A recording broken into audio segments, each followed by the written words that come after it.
Good morning, everybody. Welcome to Wandering Through the Big Book number 60. We're going to begin as we always do with our opening words. Welcome to this session of Wandering Through the Big Book. This is not a meeting of the Fellowship of Alcoholics Anonymous. There's no group conscience, no seventh tradition, no requirement for membership. Everyone is welcome. Our primary purpose is taking an in-depth look at the book, Alcoholics Anonymous, in order to deepen and strengthen our own recovery, to try to help others to do the same, and to try to become trusted servants of our fellowship. We are seeking conscious contact by trusting God, cleaning house, and helping others. And we are trying to improve that conscious contact by practicing steps 10, 11, and 12 every day, and applying the spiritual principles we are learning to the details of our ordinary day-to-day lives. We will begin this gathering with a moment of silence to reflect on why we are here.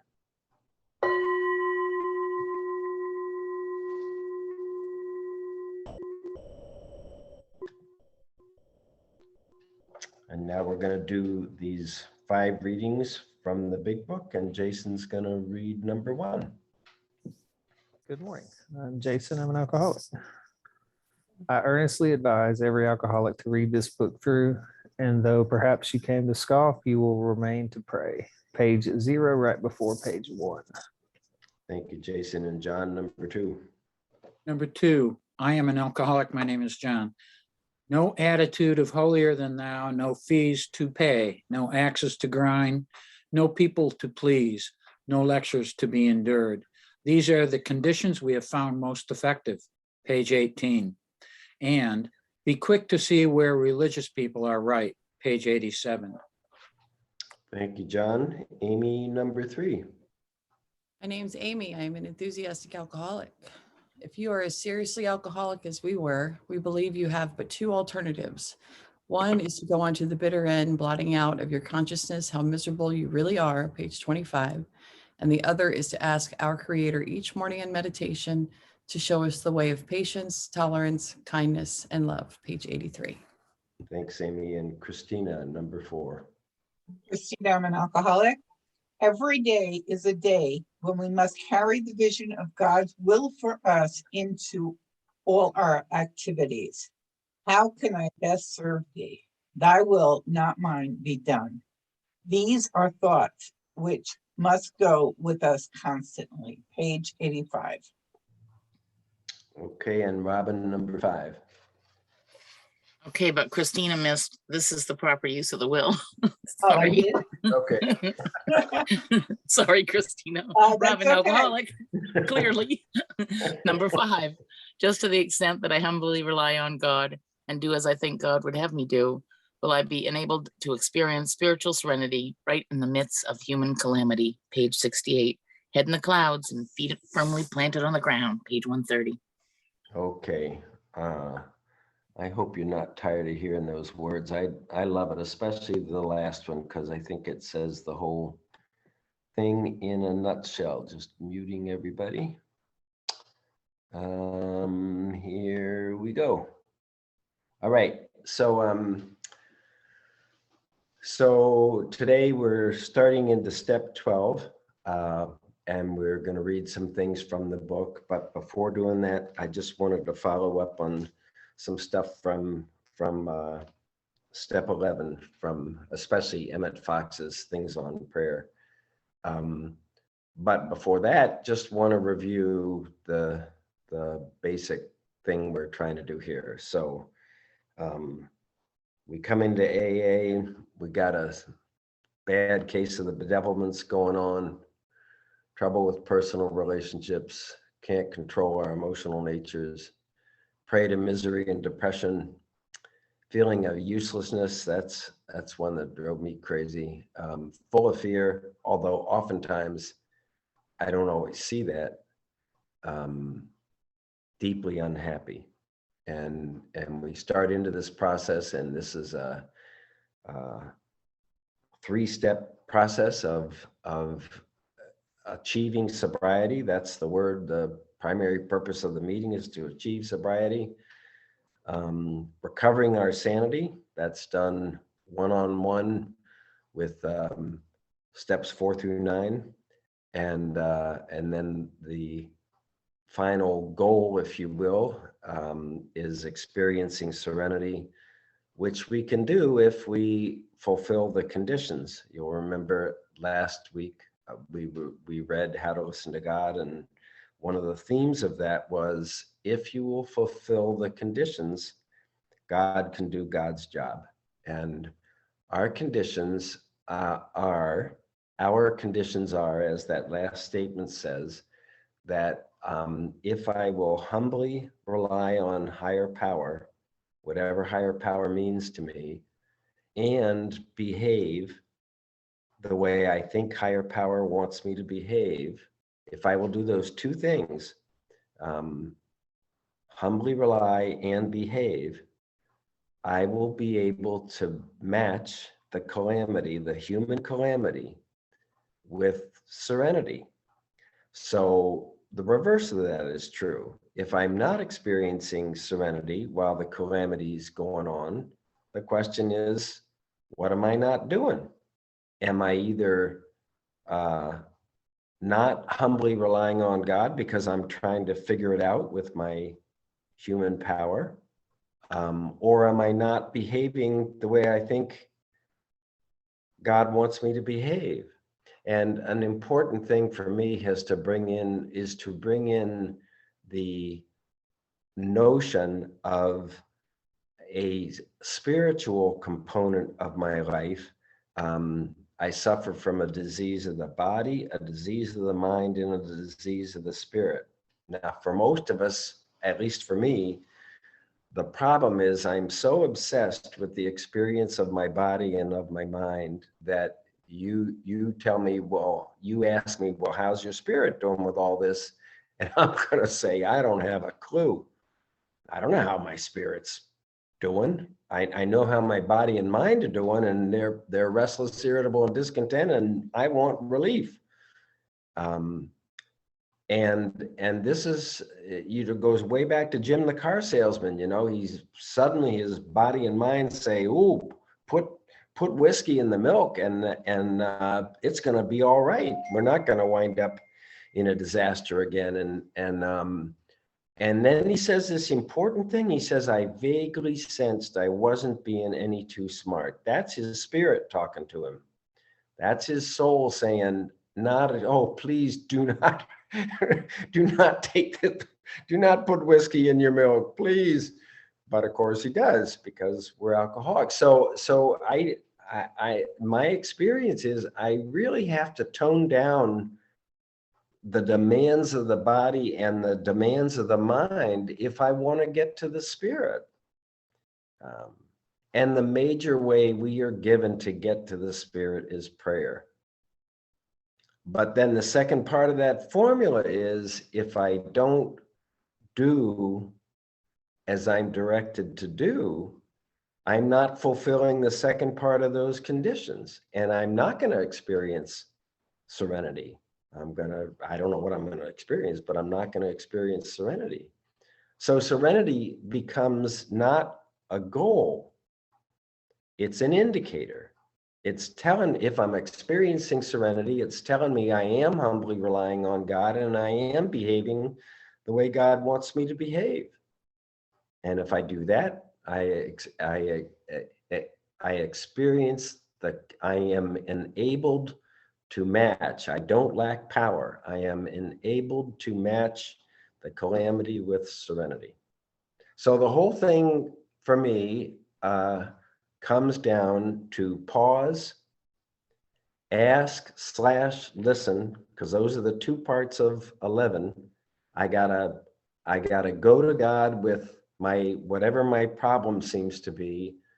I got to put something out there, but then I got to be able to listen, to be receptive. And this is where most of us are challenged, because for one thing, our minds are talking so loud, we're not good at listening.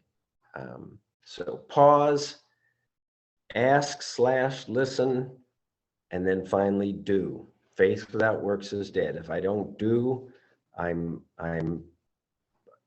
it doesn't mean anything. I have to manifest what comes in this prayer. So, and I've tried to say, I'm sure more than you want me to. The pause is step 10. The pause is where I take an inventory of how I'm feeling inside and I know what to do. Step 10 tells me if I'm experiencing something I don't want to experience, I pray at once for removal. I share with somebody. I make amends if called for, and I turn my mind to service. Step 12. And we pause in the morning before we begin our day. We pause and we ask God to direct our thinking. And as we go through the day, when we experience restless, irritable, discontent, we experience selfishness, dishonesty, resentment, fear, we pause. And at the end of the day, before we go retire at night, we pause and we constructively review the day. And that part, the asking and listening part, that's the prayer and meditation.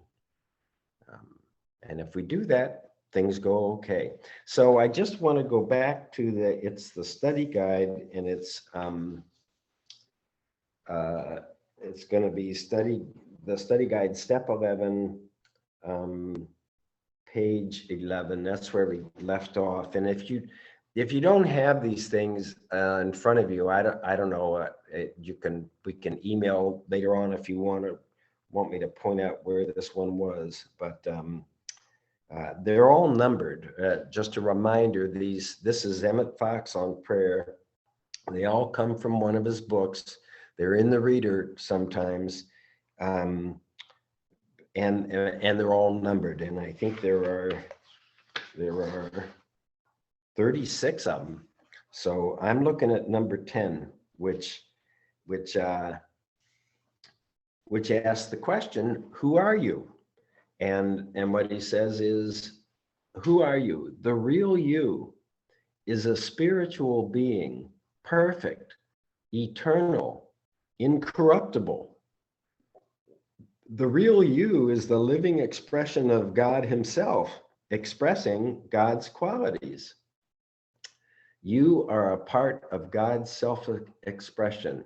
God sings a song, that song is you. Wow.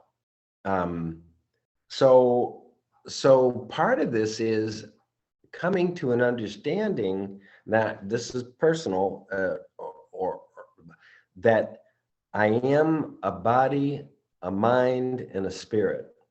And actually, for me, the body and the mind, you can separate them, but I mean, it's just really thought versus feeling versus physical form. But the spirit part is my soul. And what this is saying is that what it says to me is your body and your mind, it's not that they're temporary. I mean, I don't know how old you are, but I've been around a long while now, but my body and my mind are going to end and basically disappear. And but my spirit is not. People have been talking about this for literally thousands of years, that the spirit is a spiritual being having a human experience, and I can't be here without it. It can't be true that I don't have this thing. The book says deep down in every one of us is the fundamental nature of God. And I do not believe that my soul is alcoholic. I believe I have an alcoholic mind and I've got an alcoholic body. And my body reacts to alcohol differently than most people. It doesn't stop of its own accord. It says, go, I want more, I need more, get me more. And the problem with my mind is it doesn't see that my body reacts to alcohol differently than other people. But I don't believe my soul is alcoholic. So, okay, so the real me is my soul. And number 11 here talks about prayer changing things, and prayer brings man his salvation by changing his nature fundamentally. This is not trying to make our bodies and our minds better. This is about our souls experiencing what they came here to experience. Number 12, understanding, and then he uses effectiveness. You know, one of the things I totally love about step 10 is it says, you know, step 10, we've talked about, this is the starting line. We do everything else to get to 10, 11, and 12 on a daily basis. That's the beginning of our work, not establishing the conditions under which we can do this work. And step 10 says, you know, we have entered the world of the spirit. That's saying we've got conscious contact. We achieve that as we go through our amends. Our next function is growing in understanding and effectiveness. This means mental understanding and behavioral effectiveness. And every time I wake up in a pissy mood, all I got to do is say, well, yeah, I know you're not feeling good today, this morning. What's your primary purpose? Yes, sir, my primary purpose is to grow in understanding and effectiveness. And as soon as I say that and I go, and this day, whatever happens this day can help me grow in understanding and effectiveness, the day changes. Because now, whatever the calamity is, if I'm going at the calamity with trying to grow in understanding and effectiveness, I'm okay. And the biggest one for me is I don't have to figure it out. I don't have to go here and try to use my self-reliance to figure it out. So he's saying, understanding, number 12, understanding equals knowing that God is the only power, that evil is insubstantial, that we form our own destiny by our thoughts and beliefs, that conditions do not matter when we pray. Effectiveness, demonstrating over a difficulty by knowing the truth about it. And then number 13, I'm skipping because I don't want to spend the whole time on this, but number 13, the strongest prayer of all is an unselfish visit with God. I love that. I want to read you number 15. I hope it doesn't offend anybody. This says, number 15, and it comes from page 125 of this book, Make Your Life Worthwhile.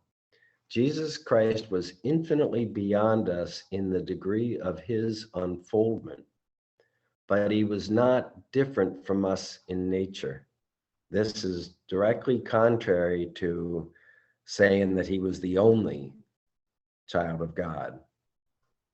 He was a human being, tempted like us in all respects. He is our elder brother who came on earth to show us the way, and by his own demonstration to make it possible for us to follow. He was human, like ourselves. We do not say Jesus was not God. We say he was God, but so are you and I. We are sparks of the divine, gods in embryo. With understanding and practice, with faith and faithfulness, we will demonstrate our true nature, that we are all one in God. I say, ye are all gods. And it puts a Bible quote. Now, I love number 16. When you were growing up, well-meaning people told you many negative things by way of warning, thereby implanting fears. And these fears are with you today, consciously or subconsciously. Other problems, will get this, other problems you brought here with you when you were born. That's saying karma. That's the karma, the soul's karma, that it brings in stuff that it needs to go through. You meet your fears dramatized. The things we feel in our hearts have a way of coming to us in the guise of other people's acts. To heal these symptoms, we pray for removal and ask for redirection.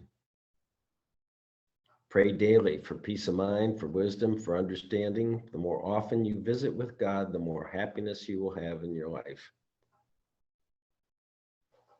17, you are the living expression of God now. Number 19, this is study guide, step 11, page 13.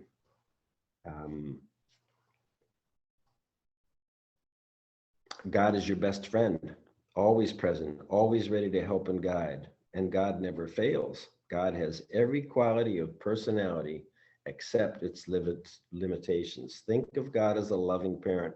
This is where a lot of us have trouble. If you didn't have loving parents, you know, it's going to be very, very difficult to experience God as a loving parent. So best friend is wonderful, you know. Always ready to heal and comfort. God's nature is perfect divine love. Number 20, keep your prayers simple. Number 22, we've talked about this a lot, claiming. You know, the process is first, God, do you really want me to go to this meeting, this AA meeting that I don't want to go to for some reason, you know, and I get a green light. Then the next thing is, well, then you give me the power to go, because I don't want to go. I'm tired. I want to stay home. I want to watch the news, whatever. So it starts with making sure we know how God wants us to behave. And then we say, then give me the power, give me the willingness, give me the whatever, so I can do it. Okay, just a few more. Number 23, just want to point out, you'll remember in his 7 mental ideas, he says that feeling has more importance than content, more importance than conceptual intellectual knowledge or something. Feeling is more important. And very often the feeling is unconscious, or we don't really understand the feeling that we have. And this number 23 is saying prayer works by changing the subconscious part of our minds. So we are healing the subconscious. And this again, just never forget, the second part of step 2 is not only is this power for real, but this power can heal me. You know, I'm doing really good today. I'm doing as good as I've ever done. But 2 years ago, I was feeling as bad as I've ever felt for a longer period of time. And this idea that God could heal me, and requesting that healing and trying to be available for that healing, I think is the only reason I'm here. And I only knew to do that because of you, and because of our book, and because of people that have worked this process. But I am convinced I didn't bring myself out of this dark and depressed, feeling useless state. And so number 24, the only reason you are here is to develop spiritually. It's not to plan for your retirement, which is what I've been doing all my life. And the only way to do that is to meet and master the many challenges of human life. And the only way to do that is by the practice of the presence of God, by a tolerant attitude toward others, by allowing divine wisdom to work through you, by sincere and honest dealing at all times, by cultivating a true sense of humor. Don't you love that? I mean, I totally love it when somebody's describing a horrific situation in an AA meeting and everybody starts laughing. You know, it's like you start laughing at the amazingly stupid things that we all do, you know, but it's a very healing laughter. When you can laugh at your own character defects, your own misguided actions, that means they don't have the power over you that they had before. Okay, let's see. Prayer 27, prayer changes things by tuning us into the truth. Oh, page 29. This has been a big challenge for me. Self-condemnation holds us back. When we don't seem to be progressing as fast as we would like, we get discouraged and condemn ourselves mercilessly. This is foolish and makes things worse. Do not be impatient with yourself, but do not be lazy and complacent either. Treat yourself as a wise parent would treat an obstreperous child, kindly, patiently, with gentle firmness, not expecting too much, but foreseeing inevitable growth. One spiritual teacher used to say, treat your human ego personality as you would a naive pet. Isn't that interesting? You know, there, boy. It's okay, Jackie boy. It's gonna get better. Don't worry. You know, so I mean, it's devoted to you. The human ego is trying to bring you to a good life, and it's just naive. It's just misguided about what will do that. And my job is just to calm down, stop barking, whatever. A naive pet. I just like that image. Number 31, we are either on a spiritual basis or we are not. It's very black and white. I either see and feel the spirit of things and am able to act on it, or I'm lost in my egos. It's like 2 points of view. The Course in Miracles, it's love or fear. That's all you get. I believe that fear is natural to a living human being, and that the spirit does not live in fear. It doesn't have the human being's fears, that its natural condition is a state of love. Okay. Okay, so thank you for letting me do that. I wanted to do that. All right, so now we're moving into step 12. And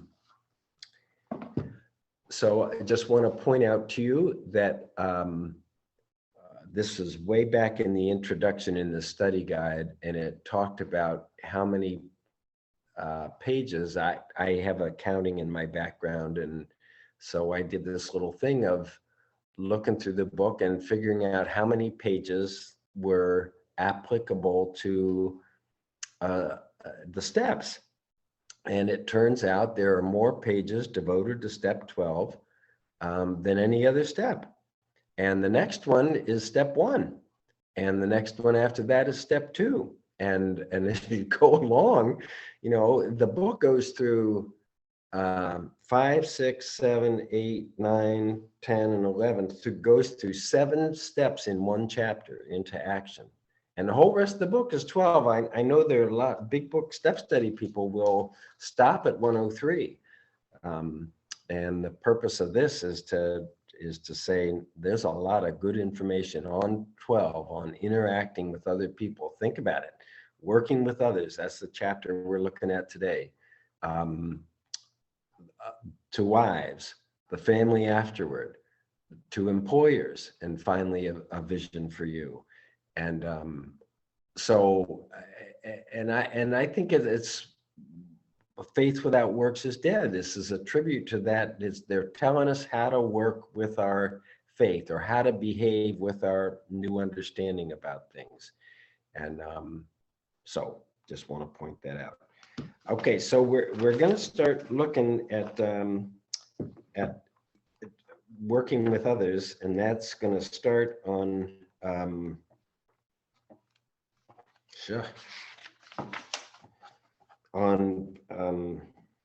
page 89, right after the end of step 11, page 89, and just going to point out some things on this first page, and then we're going to do something different. So chapter 7, working with others. And something, I don't know how often I've said this, but when we did this in small groups, a book study as a group, and we were going through the book in 25, I think it's 25 different meetings that are throughout this study guide. We would read, each person would read a single sentence, and you'd read it. We did it right here in this office, and we'd read around the table. And we haven't talked about it much, and we haven't done it much because it's challenging in this Zoom setting to do that. But I just want to encourage you, and I do this with people I'm trying to help in the book, in the steps, is that you sit with each other and you each read a sentence. And when you do it as a group, it's beautiful. It's quite an experience. That it makes it more intense, because you can't let your mind drift. You've got to be there when your time comes. So you tend to read it more intensely, and plus you can stop anytime. You can read a single sentence and stop and talk about a definition, or ask a question or make a comment. You don't have to wait for the end of a paragraph or the end of a chapter. So we're not doing that today, but I just want to encourage you. And if you have any questions about doing that, or try it and you have a response, please let me know. So I'm reading to you today because okay, practical experience shows that nothing will so much ensure immunity from drinking as intensive work with other alcoholics. Notice the word intensive. This means one-on-one, and in conditions where you can get into it in whatever it is. It works when other activities fail. You know, we all get stuck in AA, different places, and when you get stuck, to me, the first thing to do is to pray. But sometimes when you're stuck, praying doesn't work. The next thing we're taught to do is to try to be helpful to somebody else. It works when other things fail.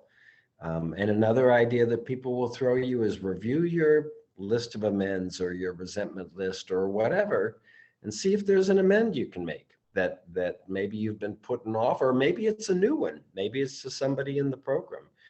But those things, trying to be of service, prayer and meditation, and the making of amends are all ways to get unstuck. It works when other activities fail. This is our 12th suggestion. Carry this message. You can help when no one else can. This is just a huge thing when we are properly armed with facts about ourselves. When we understand the drinking thing, this is what happened between Bill and Dr. Bob. Bill was just so flabbergasted Bob was so flabbergasted that Bill knew what he was talking about. He knew about alcoholism from the inside, not theoretically from the outside. Most people on the outside, they have no understanding of the phenomenon of craving. They don't even believe you. They don't know what you're talking about. The closest you can get is potato chips or chocolate for most people. That you know, if I take one, my body demands another. Your body tells you to stop. It's huge.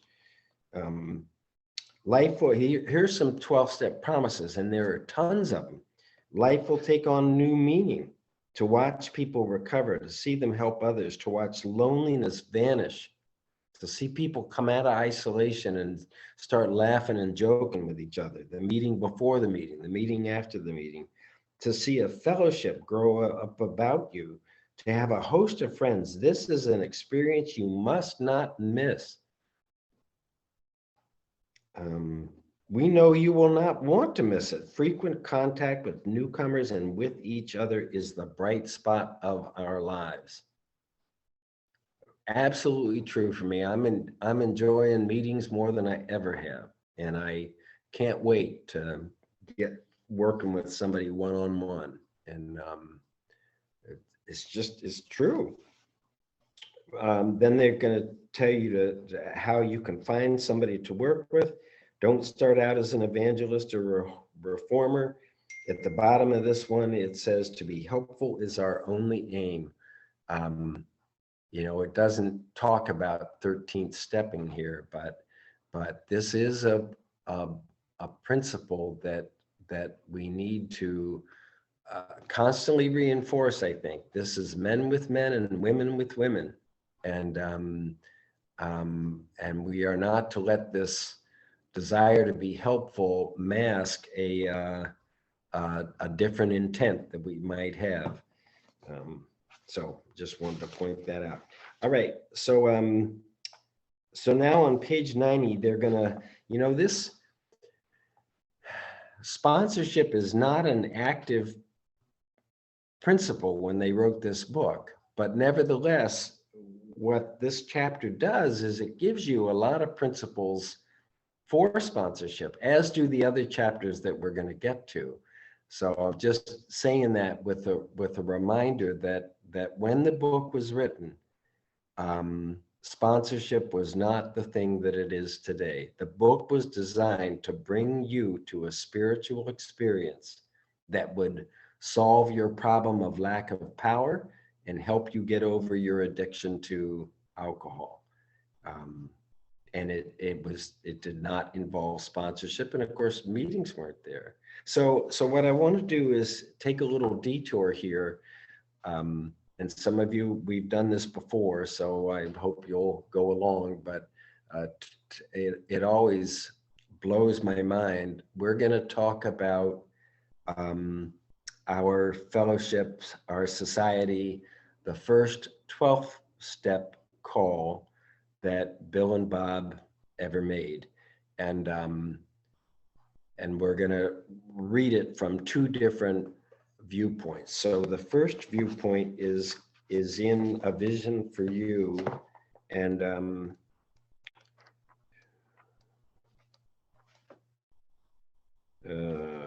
it's going to start on page 156. So A Vision for You is the last chapter, that final page 164. It's not very far away. But they're reviewing the history of Bill and Bob together. So when it says one morning he took the bull by the horns and set out to tell those he feared what his trouble had been, this is talking about Dr. Bob. And Dr. Bob gets sober after his meeting with Bill. And then within a couple of weeks, I think, he goes off to this medical convention and he gets totally hammered. And so now he's back, and he's not drinking, but he recognizes that if he doesn't make amends, he is going to drink. And remember, Dr. Bob obsessed about drinking for 2.5 years, is what they say. He didn't have the removal of this obsession that the relief that alcohol brought him for quite some time. He found himself surprisingly well received and learned that many people knew about his drinking. At midnight, he comes home exhausted. And then it says, but life was not easy for the two friends. So just bear in mind, this is June of 1935, and Bill Wilson is 6 months sober. Dr. Bob is 2 weeks sober. 2 weeks. Life was not easy for the two friends. Plenty of difficulties presented themselves. Both saw that they must keep spiritually active. One day they called up a local nurse, a head nurse at this is Dr. Bob's hospital, and explained their need and inquired if she had a first-class alcoholic prospect. And she goes, oh yeah, we got a corker. He's just beaten up a couple of nurses, goes off his head completely when he's drinking, but he's a grand chap when he's sober. Though he's been in here 8 times in the last 6 months. He's been in this hospital 8 times in the last 6 months. Understand he was once a well-known lawyer, but right now we got him strapped down tight. He's so belligerent when he's drinking that he's strapped down tight. He was a prospect, all right, but by the description, none too promising. Use of spiritual principles was not well understood. They've got no AA meetings. They don't have the book. all they've got is their Oxford group stuff. Put him in a room, we'll be down. 2 days later, future fellow of AA stared glassily at these strangers beside his bed. Some AA meeting rooms, you'll see a picture. It's called The Man on the Bed. And you'll see this guy in a t-shirt sitting on the edge of the bed, and you see the backs of Bill Wilson and Dr. Bob Smith talking to him. And who are you fellows? Why this private room? Said one of the visitors. We're giving you a treatment for alcoholism. Hopelessness was written large on the man's face. Oh, that's no use. Nothing to fix me. I'm a goner. Last 3 times I got drunk on the way home from here. I'm afraid to go out the door, and I cannot understand it. I do not know what's wrong. For an hour, the 2 friends told him about their drinking over and over. That's me, I drink like that. Man in the bed was told of the acute poisoning from which he suffered, how it deteriorates the body of an alcoholic and warps his mind. Much talk about the mental state preceding the first drink. That's me, the very image. You fellows know your stuff. You fellows are somebody. I was once, I'm nobody now. From what you tell me, I know more than ever. I can't stop.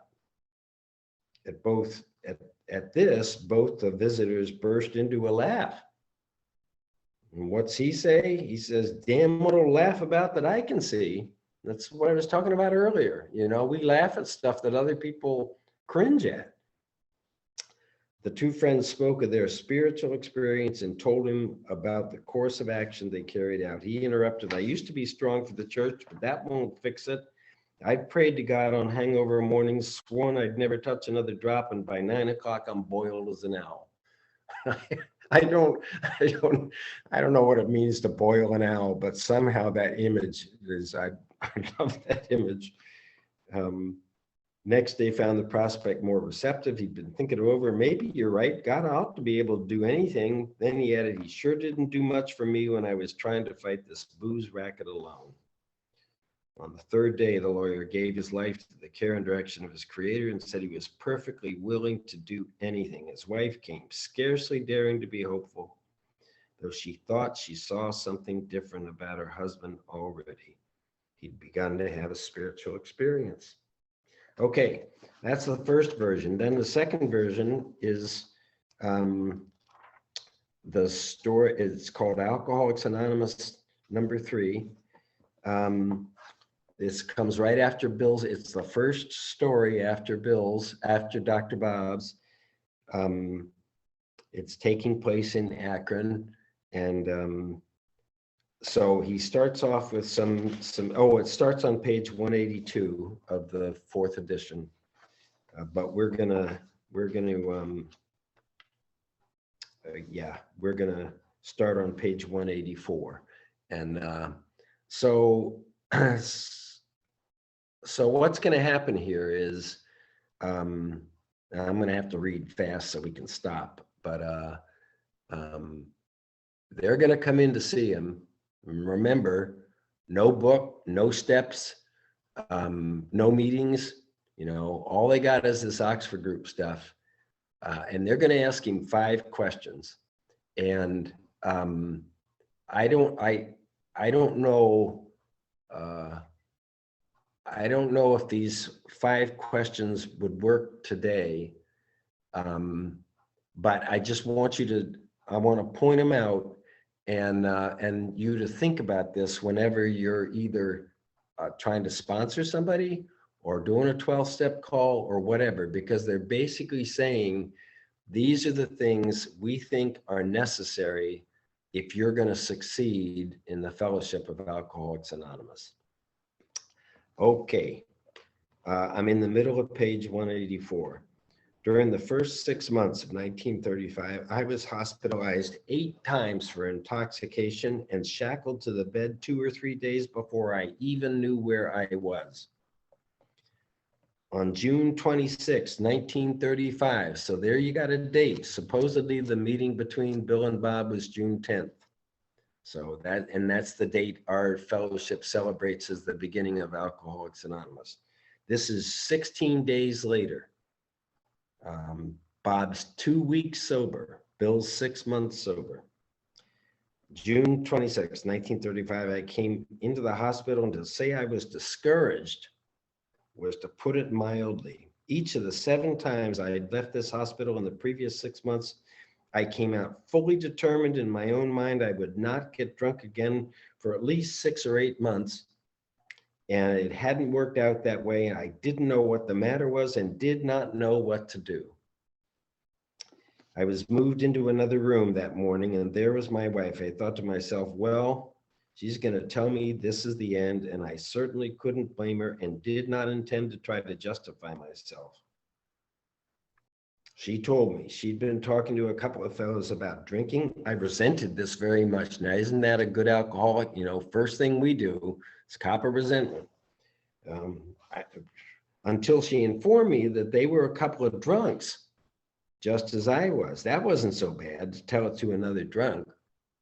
She said, you are going to quit. That was worth a lot, even though I did not believe it. Then she told me that these 2 drunks she'd been talking to had a plan whereby they thought they could quit drinking. And part of that plan was that they tell it to another drunk. This is coming out of the Oxford groups, that you don't really get it till you try to give it to somebody else. And what you're getting and giving is a relationship with God. That was going to help them to stay sober. This is so important to remember, no matter what you're doing, that you're not doing it for the other person. You're trying to be helpful, but what you're really trying to do is be helpful to your own recovery, because most of us really learn this stuff. It gets hammered home when we're trying to help another.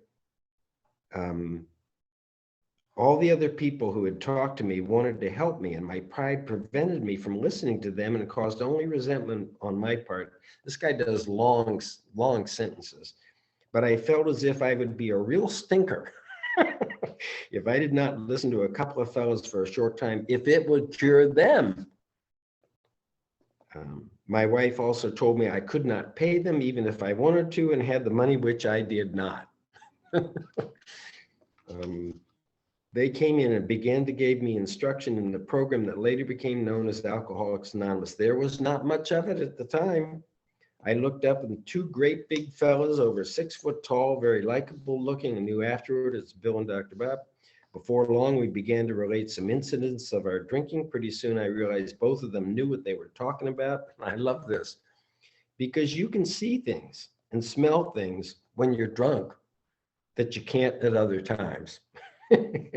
If I had thought they didn't know what they were talking about, I wouldn't have been willing to talk to them at all. After a while, Bill said, well, now you've been talking, let me talk. So after hearing some more of my story, he turned around to Doc and he said, I don't think he knew I heard him, but he said, well, I believe he's worth saving and working on. So this is a key thing, because when we go back to reading Working with Others, they're going to say that your first job is figuring out whether the person's a real alcoholic or not.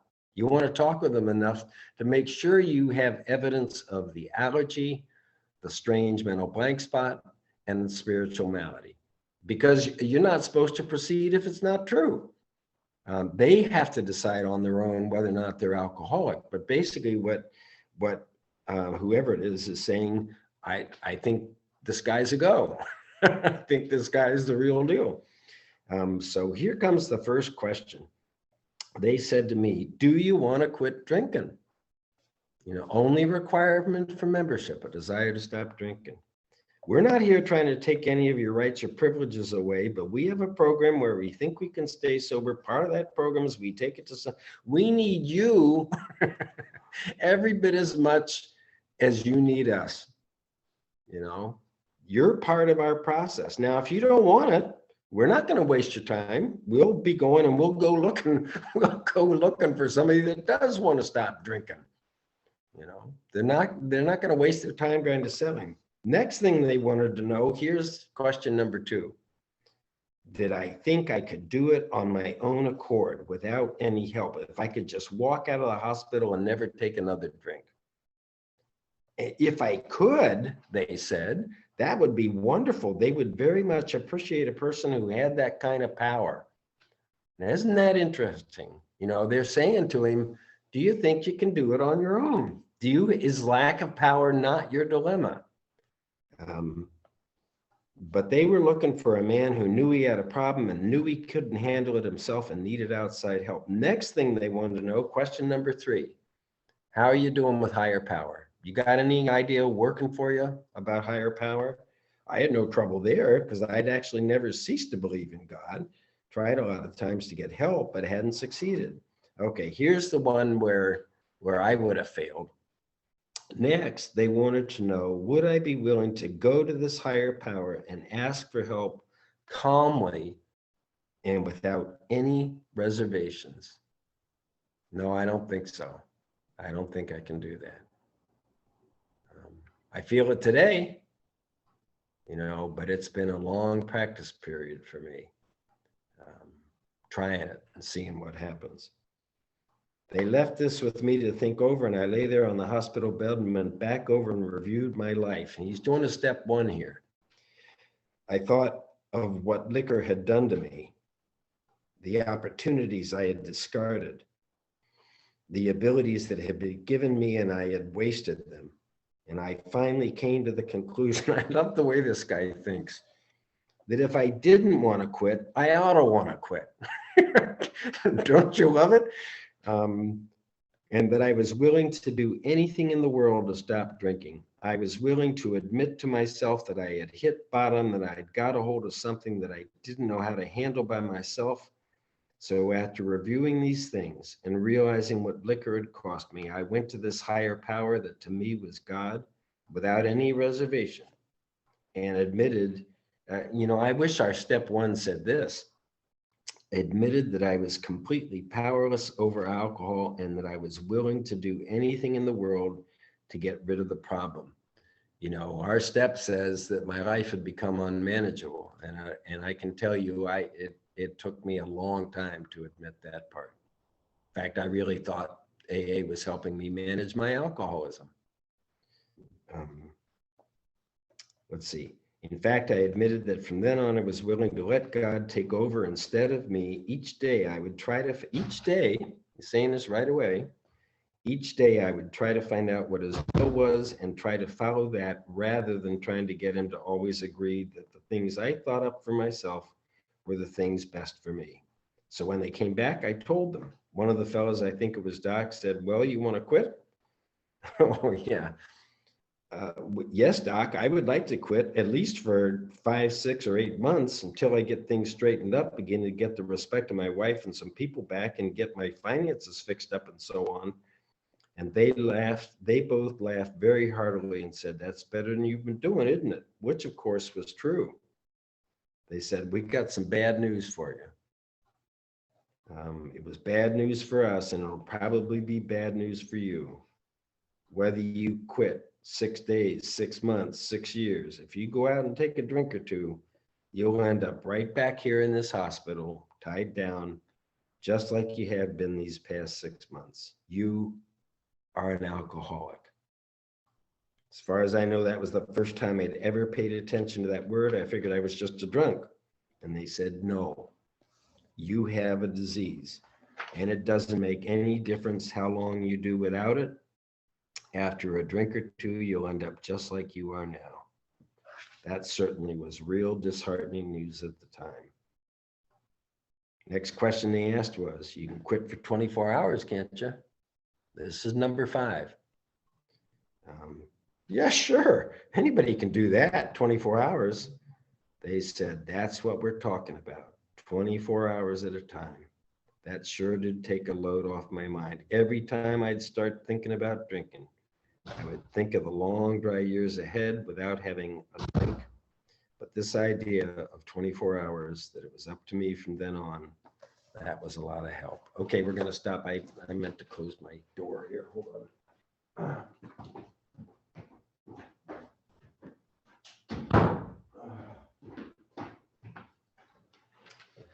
Okay, so I'm going to gong this gong, and we're late, and I apologize for that, but Buck's going to shut off the recording, and we'll have some open discussion for as long as anybody wants to hang around. Thank you very much. I'll see you next week, and we'll get back into working with others. Yeah, thank you.